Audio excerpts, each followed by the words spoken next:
साथियों नमस्कार। पिछली वीडियो में आपने देखा कि जहांगीर तक की वंश परंपरा को हमने क्लियर कर दिया था। आज पढ़ेंगे हम शाहजहां के बारे में। तो शाहजहां, उसकी जो प्रमुख पत्नी थी उसका नाम था अर्जुमंद बानो बेगम। ठीक, अर्जुमंद बानो बेगम को मुमताज महल भी कहा गया और इससे शाहजहां को 14 संतानें प्राप्त थीं, जिसमें से 7 खत्म हो गई और 7 जिंदा बची। और जो 14वीं संतान उत्पन्न हो रही थी गौहर आरा, उसकी उत्पत्ति के समय ही मुमताज महल की मृत्यु हो जाती है, उस प्रसव पीड़ा के कारण, यानी कि डिलीवरी के कारण। तो जो 14 बच्चे हैं उसमें सबसे बड़ी जो बच्चे बचे हैं उन्हीं के बारे में पढ़ते हैं। तो सबसे जो बड़ी थी वो एक लड़की थी, सभी में जहां आरा।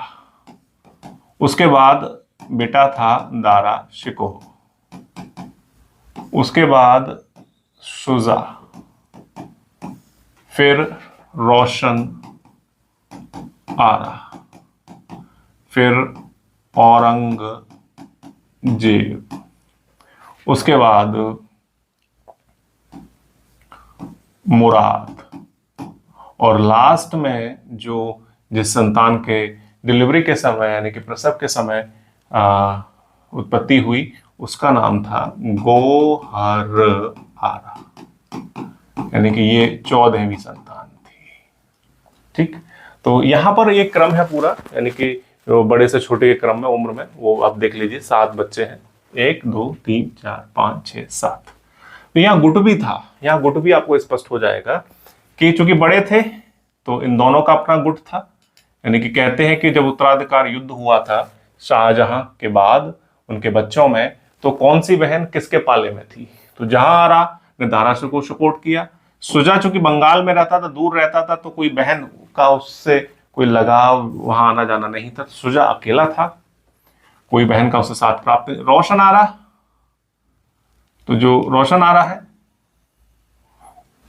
उसने औरंगजेब को सपोर्ट किया और सबसे छोटी वाली ने, गौहर आरा ने, मुराद को सपोर्ट किया। तो मुझे लगता है आपको ये स्पष्ट हुआ होगा।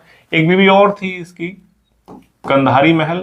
ठीक, तो हालांकि इतनी इंपॉर्टेंट नहीं है, काफी बीवियां थी, कंधारी महल तो इतना कुछ खास नहीं है। अब यहां जो इसका जो बेटा जीतता है, विजय होता है, उसका नाम है औरंगजेब। औरंगजेब यानी कि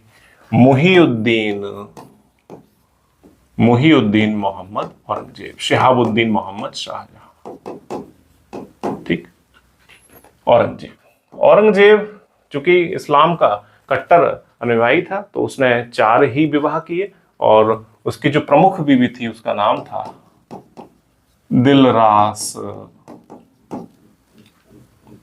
बानो बेगम। और यहां औरंगजेब के बाद जो गद्दी प्राप्त होती है वो होती है बहादुर शाह प्रथम को, जिसे मुअज्जम भी कहा गया है। ठीक, और इसकी जो बेटियां थी इससे जेबुन्निसा,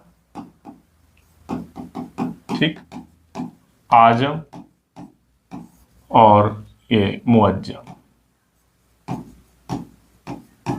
तो ये प्रमुख बेटे थे और कामबख्श भी इसका बेटा था और मोहम्मद अकबर भी था। और तो अंत में जो अपने आजम और मुअज्जम और कामबख्श के बीच में युद्ध होता है और अंत में जीतते हैं बहादुर शाह प्रथम, तो ये गद्दी पर आ जाते हैं। और इसके बाद से इनकी जो पत्नियां हैं उन सब चीज़ों का अध्ययन इतना नहीं किया जाता है। तो यहाँ से उत्तर मुगल्स यानी कि जो कमजोर मुगल्स हैं वो स्टार्ट हो जाते हैं। बहादुर शाह प्रथम, जिन्हें शाह आलम प्रथम और मुअज्जम भी कहा गया, और ये औरंगजेब के बाद शासक बने और काफी उम्र दराज थे, लगभग 63 वर्ष की आयु में इनको गद्दी प्राप्त हुई। फिर अगला शासक है जहांदार शाह, फारुखसियर, रफीउद्दर्जात। यहाँ से रखेलों का, हिजड़ों का, इन लोगों का प्रभाव शुरू हो गया और यहीं से ही मुगलों का पतन शुरू हो जाता है। फारुखसियर और रफीउद्दर्जात, रफीउद्दौला, मोहम्मद शाह के काल में नादिर शाह ने आक्रमण किया था 1739 में। इसके बाद अहमद शाह, फिर आलमगीर द्वितीय और शाह आलम द्वितीय। यहाँ ये जो बक्सर के युद्ध में लड़ने गए थे अंग्रेजों से, बक्सर के युद्ध में ये हारे 1764 में हुआ था। अकबर द्वितीय इनके जो काल में सिक्के जो मुगलों के थे बंद कर दिए गए अंग्रेजों द्वारा। और बहादुर शाह द्वितीय यानी कि जो 1857 की क्रांति में ये हारे और इनको वहां से बर्मा यानी कि रंगून भेज दिया गया और निर्वासित जीवन जीने लगे। तो साथियों, ये एक सामान्य सी जो वंश परंपरा है जो उत्तर मुगलों की है। तो आपको ये वीडियो कैसी लगी मुझे जरूर बताएं, और विस्तार से हम हर टॉपिक के बारे में बात करेंगे। तो ये केवल मुगल खानदान मेरा उद्देश्य था कि आपको बताऊं किस तरह से इनकी बीवी बच्चों के बारे में, ताकि आपको फिर पूरा क्रम जब याद हो जाएगा तो किसी भी प्रकार की कहानी आपके दिमाग पर अच्छे से रुक सकती है। तो आपको वीडियो कैसी लगी मुझे कमेंट में जरूर बताएं। धन्यवाद।